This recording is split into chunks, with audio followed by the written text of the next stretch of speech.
Cette fin de siècle dernier était donc bien l'ère du ghetto chic, de l'héroïne chic et du porno chic.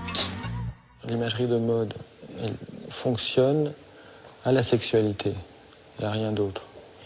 Donc, et que le désir de consommation fonctionne aussi au désir tout court.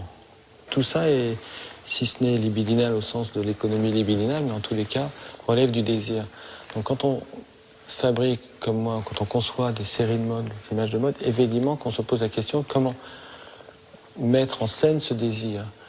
Et au-delà de le mettre en scène, montrer aussi ces mécanismes, pas simplement à la surface de l'image, mais aussi dans la production de l'image. Donc nous, notre travail, c'est de montrer comment les choses fonctionnent, à savoir ce théâtre de la consommation, du désir, sa perversion, son ambiguïté, et comment on est tous affectés par cette dualité ou cette schizophrénie. C'est Deleuze qui a dit que c'est une schizophrénie, le capitalisme. Le business du luxe tournait à plein régime. Au premier semestre 2000, le chiffre d'affaires de Dior avait augmenté de 40% et celui de Vuitton de 50%.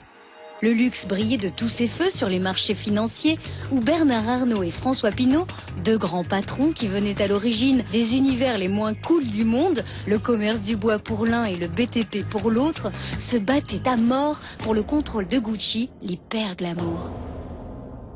Les défilés, c'est un endroit merveilleux. On voit des gens de tout horizon, on voit des artistes, on voit des gens célèbres.